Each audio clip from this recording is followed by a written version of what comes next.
It's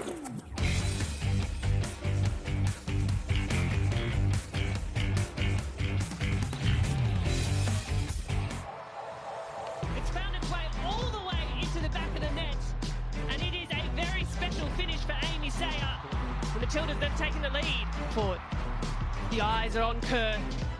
It's Mary Fowler, the second for the Matildas in the first half, and it's just the goals the side needed. Kennedy the target, Kennedy the finisher. It's a second for the night, and isn't she just loving life in the midfield?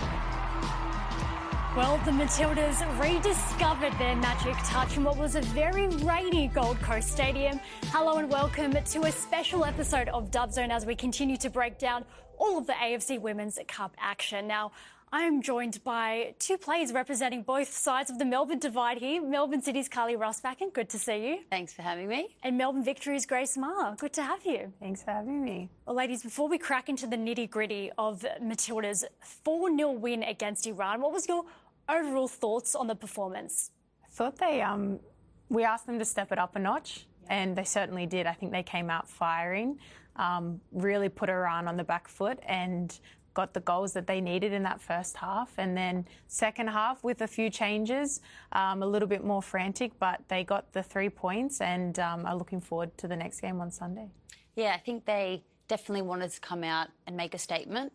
I think they did that. They changed a few of their key areas and what they had to work on. I think Iran also gave them, a different playing style. The way that they played and they came out was a lot different to the Philippines. They gave them the spaces, and I think that opened up a lot for the Matildas, and they exploited that. What was interesting as well, Joe Montemurro didn't play it safe when it came to squad selection. Wholesale changes, 5 in total, and one of them was Mary Fowler back in the starting lineup, her first start in green and gold in 332 days. Carly, what do you think she sort of added in the forward line and midfield? Because it just felt like as soon as we saw her there, they're like, that's the creativity the Matildas were missing in that opening game. Yeah, exactly. She is a creative player. And what we saw against the Philippines, she came on and she's good at those combinations and she can just kind of create things out of thin air. She played on the wing, and what we were discussing before was the link up between her and Ellie and Amy Sayer as well. Them three kind of rotating, and, Ellie was sitting inside a little bit more and she was getting higher as well, driving at players. But it allowed Mary to, sit wider or float inside, and they kind of just played off each other. So I think although Mary is very good on the ball, it also allows the players around her to kind of work off her as well. It was good to see Mary Fowler's solid performance from her, but it was Amy Sayer who opened the scoring in the opening 8 minutes of the first half. Now, everything felt like it was coming from the right flank, particularly in the early stages. And Grace, was it a shot? Was it a cross? What did you think? It's 100% a cross, but what we were told is you aim for the back post, or if it misses everyone, it goes in. And, Amy will be happy to take that one as a goal for herself. And I think the whole team was really happy to get started so early in the match. Yeah, great finish. It was a great driving run from Ellie Carpenter, and that's what we sort of asked to see a little bit more of her last time out with the Philippines. So, yeah, brilliant way to open the scoring, and I think it really allowed, the floodgates to open for more quality chances. And Carly, it really was Ellie Carpenter who was really productive down that right flank. I mean, we saw the overlapping runs. Do you think that was really the key to ultimately breaking down a really low block from Iran? 100%, and we did ask that from her after the last game, and she really came out firing. I think she was one of the ones that really set the tone in that game. And like I said, she was sitting a little bit more inside this game, so she had a lot of underlapping runs. And that's where the combinations with Mary and Amy, if one filled one position, the other would take the other one. And Ellie having this role sitting inside, she's so good at that. We know she likes to sit higher and wider and outside, but I think they did a really good job with having her inside. And we saw that as well when she sat higher up and she did that beautiful cross as well. Totally. And we did have to wait 20 minutes to see the second Matildas goal, which was scored by the woman we were speaking about, Mary Fowler, scoring in her first start back in green and gold.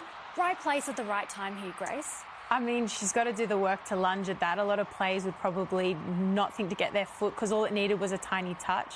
But it was a great ball from Caitlin Ford into a danger area, and Sam Kerr was a few centimetres taller. I think she would have claimed that goal. But without her presence there, the goalkeeper doesn't fumble that, and Mary doesn't get the goal. Alana Kennedy here, I mean, brilliant finish, firstly, but for her to get in amongst the goals would have been such a proud moment at a major tournament at home.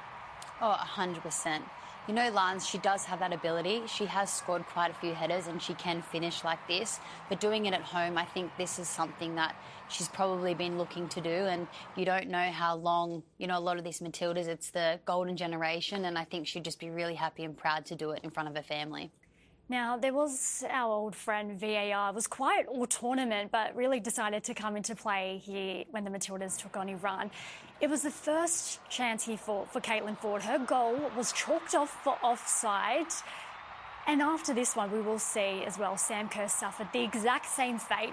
What were your thoughts on both of these? Was it harsh? Is there a bit of ambiguity around what is offside now? Yeah, I think something that I get really hard, I think it's really hard done by with the Matildas is we talk about VAR jumping in for clear and obvious errors, except for offsides, which are apparently, you know, 2 lines drawn, but still that's subjective. I think we were really hard done by, more so with this Sam Kerr goal, because you look at what advantage does she have. She's still outside the defender. Both of them were great finishers. And this goal in particular would have been such a pivotal moment in the game right before the half. So they can definitely be feeling hard done by. I mean, Carly, look at that. That is as fine margins as you get, and it really does feel like VAR were looking to take the goals away rather than sort of check it, like you said, if it was a clear and obvious error. Yeah, it's always difficult. I mean, what is offside now, like Grace said? But that Sam Kerr one, I don't know. Looking at that back, it looks very even. And I think that could actually be a goal. I think I would give that a goal. If I'm looking back at that and looking at it now, I wouldn't take that away. I wonder if come Sunday we're looking back at those 2 moments being like, what if just that one goal would have made a difference for where the Matildas finished? But then the second half, we saw Alana Kennedy complete her brace, and it really does feel like she's got a new lease of life, don't you think, under Jo Montemurro? Because she was starting as a centre-back. Now you see her as a holding midfielder. Where do you see her perhaps best fit within this team? I think it's really great that Lance can play a few positions. It just allows, you know, the versatility amongst the group, and if need be, she can step into 6, she can play centre-back. With the centre-backs that are coming into this team now, it does give her an opportunity to play 6. I also know she played 6 when she was younger, and she's played 6 for Orlando and in America, so she definitely can do that role. I think it looks like she has a bit more freedom. She's a very technical player as well, and I think that is perfect for a 6. And Grace, you mentioned as well the threat she offers on set pieces. If the Matildas want to look strong aerially, she's going to be super crucial for that. Yeah, I think I mentioned that, you know, Claire Hunt, Winnie Heatley, they're proving themselves as the young up-and-coming centre-backs who are quite good aerially defensively, but Alana has been fantastic her whole career, attacking, heading, and has scored a lot of goals here in the A-League, overseas. She's done it at all levels. So I think for us to know whether she is used later in games in the bigger moments, she's a massive threat from set pieces. She's also a great free kick taker herself too. So it's really nice that she was able to get game time, and now it's sort of the question is really on Joel and how does he see this midfield playing out, because he's clear he wants her there in the midfield as that 6, with Kyra Cooney-Cross being out, Claire Wheeler and Gorry, the question still remains. Wouldn't be surprised to see her get more minutes as well on Sunday. But now onto another superstar, of course, Sam Kerr. We saw her be the match winner against the Philippines in the first game, and she was taken off at the 58th minute mark. I mean, Carly, what did you think of her overall performance in this one? I think Sam is still building. You know, she came back from a really big injury where it was just shy of 2 years. And I think everyone expects a lot from her. And she's meant to hit the ground running as soon as she comes back. And she's meant to be this big player who's going to score these insane headers and goals and many goals in a game. I think here is a perfect example of that. Okay, was it a goal? Was it not? She should have had a goal last night, but she did get an assist and she did kind of provide another assist in essentially. But I think there's still more to come from her, but people need to give her a little bit more time and get back to where she was. And Grace, like, this was her first assist in what was a very long time. We don't often see Sam Kerr in that kind of playmaking position. But do you still think there's enough space for her to grow within this team? Because she did say before the tournament she was sitting at around 85% sort of match fitness. So is there more to come from her? Absolutely, because at the end of the day, the one thing we know about Sam Kerr is she's a game-winning player, and she is just such a competitor. So I think as this tournament builds, it's great. She's getting minutes. She's building from clubland into the tournament. But I just think I want Sam Kerr to show up when it matters the most, and that's in those match-winning goals and moments late in the game, later in the tournament. So it's good to see her still being in and amongst it. But, yeah, right now pressure's not on her. We'll give her a little leeway for the next game. Well, there is a player looking to take Sam Kerr's spot. That is Holly McNamara. And Carly, watch back last week's episode. You wanted your teammate on the pitch. That's what we got in the second half. What did you make of her little cameo here? I was so happy Holly got on the pitch. I mean, I think it was very hard for her to get in the game because this time there were a lot of stoppages. But she came on, she injected that energy and that pace that she has, and she really used it.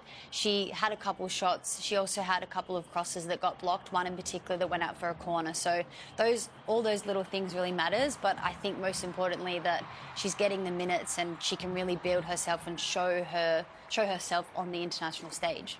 I mean, Grace, you've come up against Holly McNamara. When she's one-on-one with the keeper, it feels like no one is stopping her. Yeah, I've also been right behind her as I'm chasing her, seeing that footage. So she's PTSD. Yeah, a little bit. But yeah, I think what you've seen in the A-League is she's finished left foot, right foot, chip, slotted at bottom corner.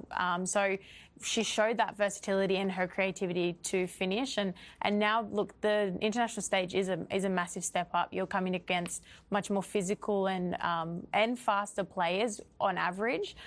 So it was nice to see her get some minutes, get more exposure. She's obviously had multiple ACL injuries, which has really stopped her rhythm with the national team. So it's great in tournament football, and I think she'll be a real asset for the Matildas coming off the bench for the rest of the tournament. We can talk Holly literally for hours. Like, how many people of her age go through 3 ACL injuries and now on the international stage? Well, let's get some immediate reaction after that one and hear from the player of the match, Alana Kennedy. I think for me it's just, we're growing into the tournament. We wanted to have a good collective performance as a team. And I think that was our aim in tonight's game. And I think the way we played allowed me to do that.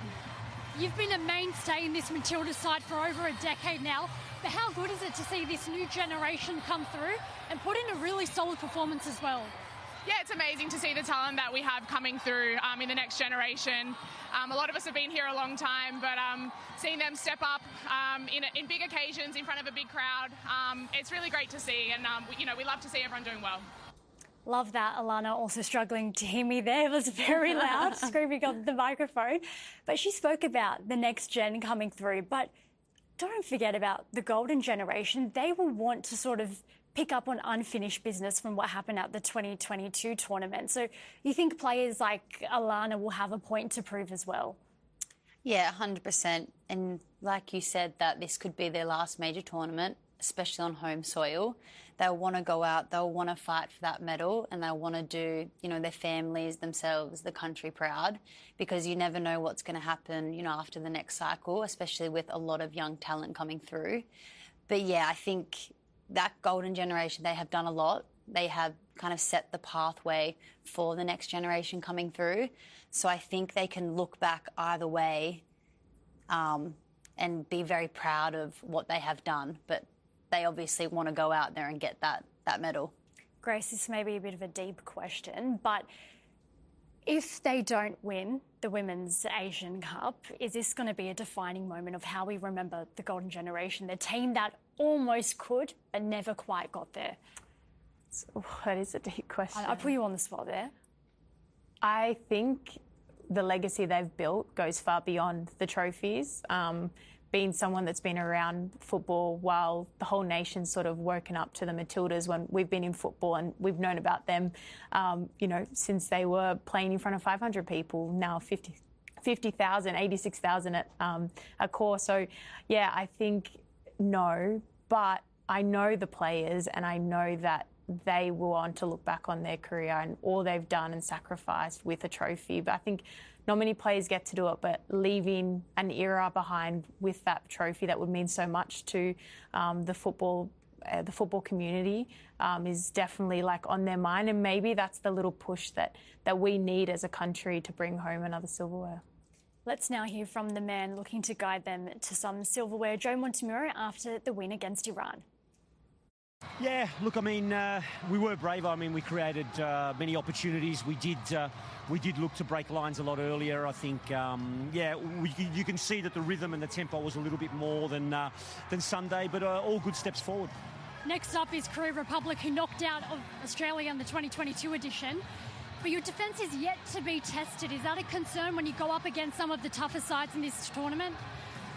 Look, it is what it is. We can't really pretend that we've had any other opportunities. We've just looked at each game as it comes, and tonight we showed that probably we've got more attacking options and creating a lot of opportunities. So for me, the defensive stuff is all relative. If we have the ball, we don't need to defend. He's got a point there. You can only beat what's in front of you, right? And they haven't come up against Japan yet, all the tougher sides, but is he still kind of finding the balance and what his best 11 is? Because for him to make those changes in the back line in particular, taking out Steph Catley and, you still had Claire Hunt, but giving someone like Charlie Rule her second ever Matildas appearance, it feels like he's got so much faith within his team. But has he found what works for him, do you think, Carly? It's a good problem to have, isn't it? Yeah. It's a tough problem to have when you do have a lot of quality players. I think the game last night was a perfect game to kind of dabble in that and to, make a few changes and to let people play some minutes to gain confidence. It's impossible to say what he's going to do. I think he does have an idea of his ideal starting 11 and what maybe he will select for the next game against South Korea. I think he does know that, but he also has a few question marks around players in terms of fitness and are they healthy, can they play, sorts of things. But I do think he has an ideal starting 11. I think a lot of coaches would, but it's a good thing to have where you can have players come in and step in those roles if need be.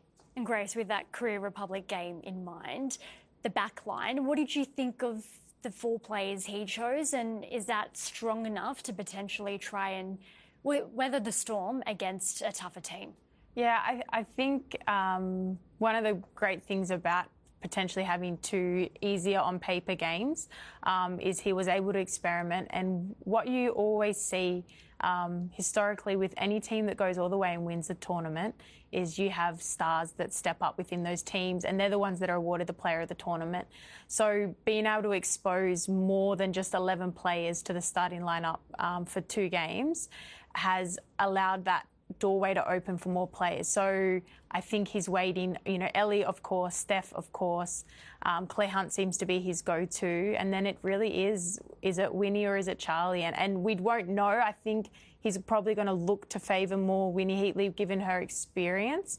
But I really think the question is the midfield and what he's going to do there, because I think there's a lot more of the dynamic in play that's important, not just the personnel. He's got options for sure, and as he calls it, a controlled mess, which is what we love to see. Now, Taryn Heddo, one of our regular Ninja A-League commentators, gave us a little review of the very important game that kicked off just right before the Matildas took to the field with Philippines and Korea Republic. Hello, Dub Zone crew, reporting from Philippines 0, Korea Republic 3. Another good job from Korea Republic. They made 7 changes from their first game, and you could see the youth that they had on display made a really, really big difference. They were exuberant, attacking, fun to watch. It did slow down throughout the 90 minutes with the heat at the Gold Coast today, but they were great. I think a player that would have won a lot of admirers today is Jun Yu-Kyung, the 22-year-old, playing only her 3rd time for the Korean national team. She scored her first goal, as did Park Soo-jung as well, playing her 4th time for the senior national team. They were the 2 goal scorers in the first half. And this young team, led by coach Shin Sang-woo, did a real job out there. From a Philippines perspective, they'll be really disappointed, I think, with how it went. They came out with a bit more attacking intent in the second half. Mark Torcazo made a double change at halftime to try and get things going for them. But it just didn't quite work out. Things didn't quite come off. They could have scored in the second half. Mally Ramirez had an opportunity just in front of goal. She couldn't get the header on target. There was also perhaps a little oopsie moment with Ru Ji-soo in Korea Republic's goal.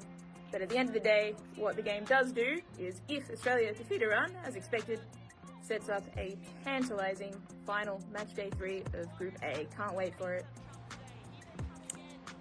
Good to hear from Taryn there. Now, I don't know how you guys feel, but after seeing Korea Republic put 2 goals past Philippines in, the opening 15 minutes, slightly concerning. It almost gives you the feel that if the Matildas let them control the tempo early, it could maybe not fall in their favour. Yeah, I'm really surprised by how young that squad was, but how good they looked. The technical ability of those dominant Asian teams that we've all come to know is phenomenal, and they are really good at playing in tight areas. As well, their physical profile, they're quite small, and traditionally, maybe especially like a China, we would see quite a higher profile. But I think they're really, they looked really sharp, and you're right, Matildas need to dictate the tempo because they can start to get on top of them, and it's going to cause a lot of problems. Carly, did you see any sort of opportunities there when you were watching Korea Republic? If Matildas maybe would take some confidence, just given Korea also didn't bury all their chances, right? But they were a little bit more clinical in their second match compared to their opening.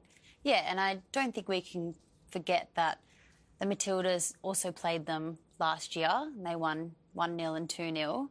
It is a bit of a different squad, but I do think that they can take a lot of positives out of it. I think they know what they're going to come up against, but at tournament football, you don't necessarily know it's going to be a good match. And I don't think you can really look at the scoreline as well going, okay, they won 3-0 and we only won 1-0 against Philippines, because it's whoever is better on the day. But they definitely can't give them a sniff or can't give them the momentum, because that's what they're looking for.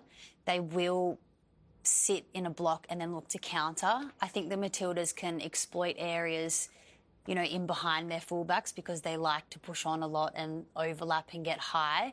And I think if the Matildas also go with a bit of a high press and shut down their midfield, because that's where they look to go, they want to combine in there and then progress out wide or in behind, I think that can be really helpful for them, and also then look to counter. A couple of little paths to victory you've laid out there. Now, let's have a look at what those 2 matches means for the Group A standing. So it is Korea Republic who are leading the pack there, and it's goal difference really that is proving the separation between Australia and Korea Republic. Iran at bottom, still not able to score their first ever goal in the tournament. But, I mean, when we look at the table and just that one goal, it is I know Joe has said goal difference doesn't come into play. Just win every game. 3 points is all that matters. But it will be kind of in the back of the players' minds, don't you think? Yeah, an ideal situation, right, is that we put more past Iran last night.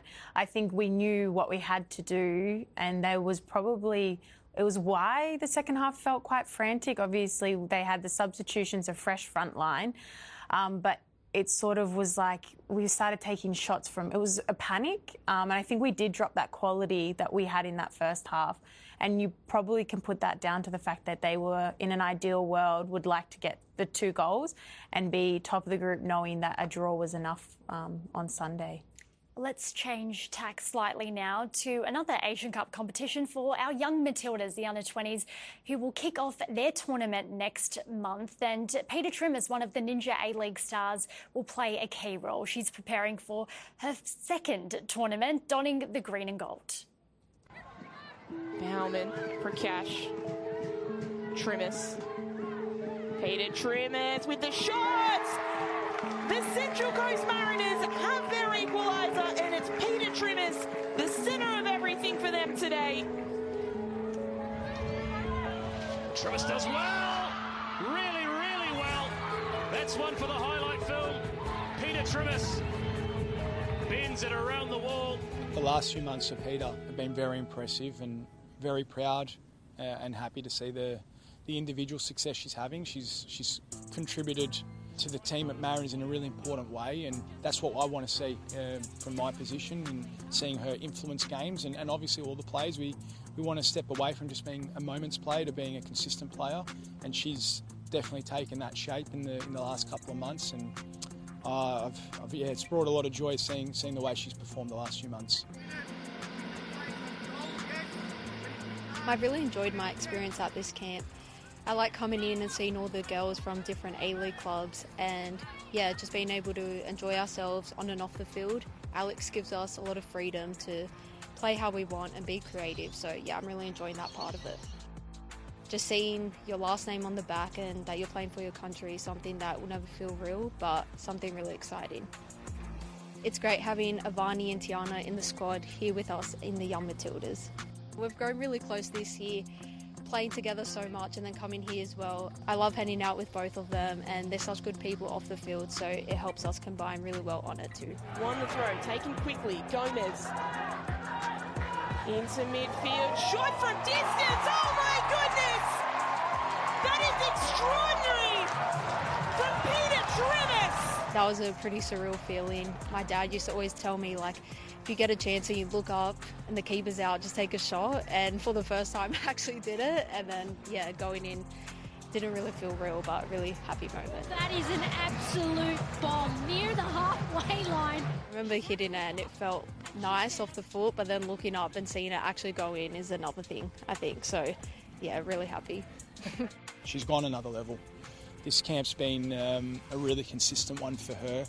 And that's all I can ask, if you're in the form that you're in club environment, then you come in and you bring that form into our environment, then you're going to help us elevate what we do here. And for me, there's a clear expectation when we come here and we're representing Australia, we have an elevated environment, and she's a big part of that.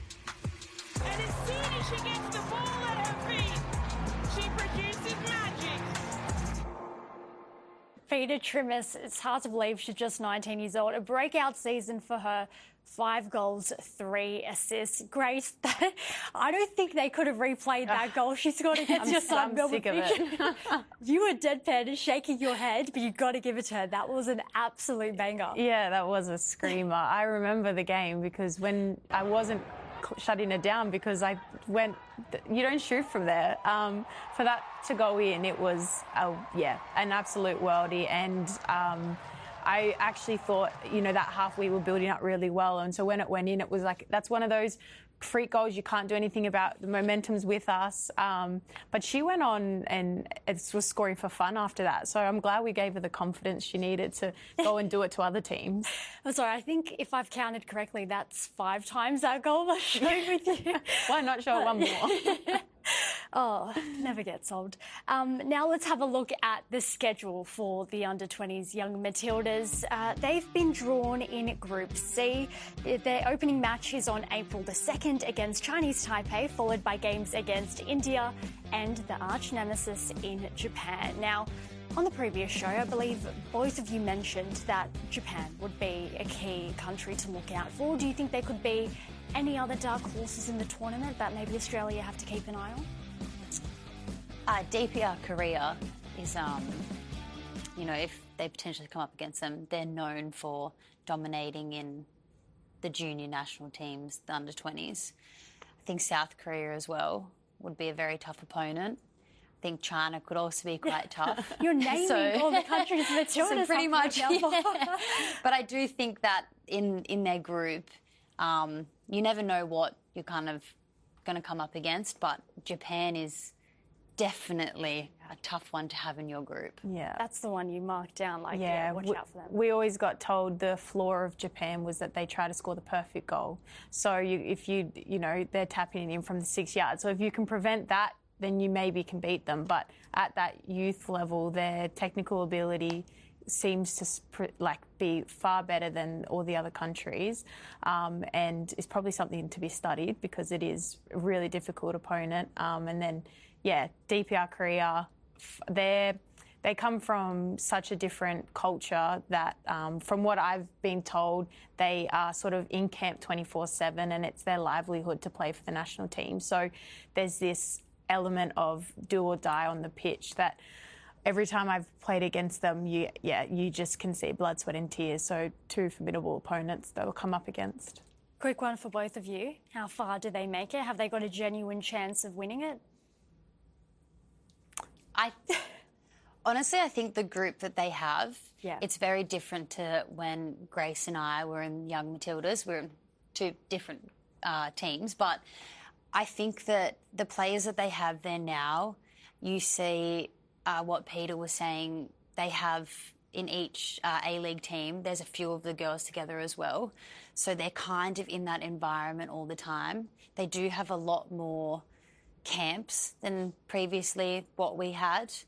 I do think it's going to be very tough, but I think they're set up a lot better. And the environments that the girls are in and they're playing consistently in the A-League, I think it will set them up to do really well in this tournament. It's not going to be easy. I don't think I can give you a straight yes or no, but I think that they can actually go and do really well. Yeah, I'll say I believe they'll probably finish second in the group, and then that will mean they'll probably face Korea Republic, and I think they can do the number over them and make it to that semi-final. And then, I think that might see what be happens there. Fate will take it. Now, it's important to constantly remind everyone that every single Matilda you see step out on the pitch during the Women's Asian Cup has been built in the Ninja A-League, and one of the stars, a fan favourite, Caitlin Ford, plied her trade across Sydney FC and Perth Glory. So let's have a little look back at her journey.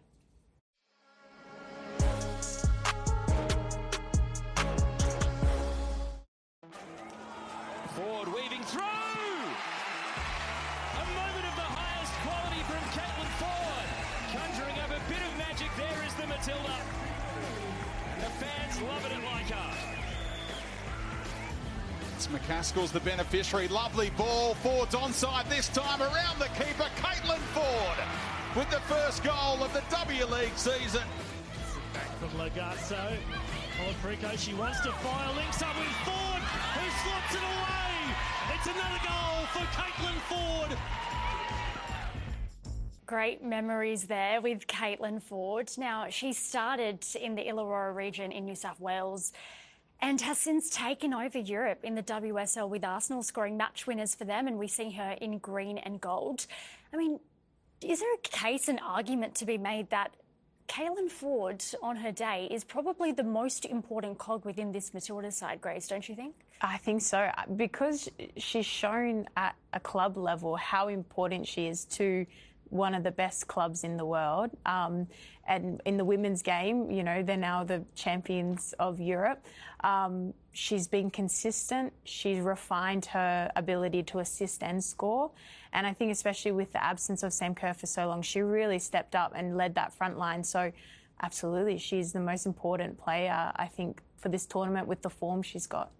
And Carly, I mean, watching back those memories of Caitlin Ford in the A-League Women's, do you think sort of for yourselves and other young players in the competition, they'll be looking to the Matildas thinking there is a genuine pathway for them in the senior team, just knowing that they've all come from the same exact competition right here in our own backyard? 100%. I think if I was, you know, a 10-year-old looking at this league or looking at these players, I would be thinking that. You know, there is a genuine pathway, and it's just really inspiring. You see Caitlin at Arsenal. You see Ellie at Chelsea, Sam at Chelsea, Ellie who was at Lyon. Like, these are some massive, massive clubs that when you're younger, you're probably going, oh, I know I can get there, but wow, like, is that realistic from coming from Australia? But they've done it. And, you know, Ellie from Cowra? Yeah. A small country town going to Lyon and Chelsea. It just shows that anything is possible. And I think for the next generation, the young kids watching, they really should be looking at that going, anything is possible. 100%. They've done it. The path is there, and I think a lot of other players will come through. And we'll be talking about the next Matildas star in a couple of years as well. Now, we posed a poll on A-League Social of who everyone thought their player of the match was after that Matildas Iran game. And no surprises to see, ladies, that it is Alana Kennedy, 71%. That's unanimous. We can agree that was the right call by the fans. Yeah, absolutely. I think, Alana Kennedy, she stepped up in this game, and you've got to give credit where credit is due. She scored 2 really phenomenal goals. I do also think that Ellie really stepped up in last night's game. I think it probably could have pushed her up a bit in that poll. I think she really injected a lot of energy, and she was creating a lot, and she was the one that set the tempo. So I think she could have been up there too. But I mean, if you score 2 goals, you've got to give it. When you're scoring half the team's goals and you're a defensive midfielder, I would hope that I would get player of the match. 100%. Well, now let's have a look ahead to Sunday's match against Korea Republic. A reminder, it kicks off at Stadium Australia. Coverage starting from 7 p.m. Australian Eastern Daylight Time across Network 10 and Paramount Plus. It's the Matildas taking on the team that broke their hearts at the 2022 tournament.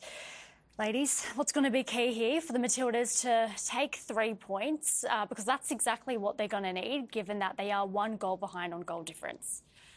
Start fast and hard, just like they did against Iran. I think if they can maintain that quality and the quality chances they were creating, the amount of crosses they were getting in where we just needed a little touch, shots inside the box, I think that will put them in good stead to get a few ahead, and then it's going to come down to if we can keep a clean sheet here, there's no doubt that we'll win the game. That'd be massive, yep. Yeah, 100%. They need to start strong and really take the game in their own hands. Don't let South Korea have an inch on that ball, because they are waiting for that counter. They are also looking to get it to their wingers who can cut inside, and we know what they're like. They can produce something out of nothing, and they are waiting for that slip up as well from the Matildas. So we need to be really switched on. We need to watch, our defence as well, and watch our attacking control at the back, making sure they can't counter on us. But I think we also need to go in thinking, okay, how can we break them down if they're going to sit in a block? How can we go through the middle and not just go around? Because I think that is a key area, and this is where maybe the personnel changes that he's going to pick for this team can come into play. Who's going to do this job, and who's going to suit this match and to play their best against South Korea. And don't afford any time or space on the ball for Ji So-yoon, because we know she scored an absolute banger, Sam Kerr's former teammate. Well, just also a reminder that at every venue during the Women's Asian Cup, there is a health club. So this is an initiative positioning health, learning and community connection as a central part of the match day experience. It's grounded in the tournament's guiding philosophy, Dream Fearless, a call to inspire all fans in sport and in life. In Sydney on Sunday, Harder Football, Share the Dignity, Endometriosis Australia and Four Voices will all be represented, so get along to Stadium Australia to check them out as well. Now, of course, to get all your news, all your updates on the Women's Asian Cup tournament, you got to head over to aleagues.com.au. We've got videos, articles involving players from the Ninja A-League on website and app. You can also build your Ninja A-League Women Heroes card collection for free. By registering and collecting, you'll go in a draw to win one of 3 massive prizes. I don't know what the prizes are, but they do sound exciting, so make sure you head over to aleagues.com.au/built in the Ninja A-League to have a little look. Well, guys, I think that brings us to the end of the show. Good discussions to be made, and hopefully Matildas get the job done on Sunday. Thank you for having us. It was great. And yeah, I'm looking forward to the game on Sunday. Yeah, absolutely.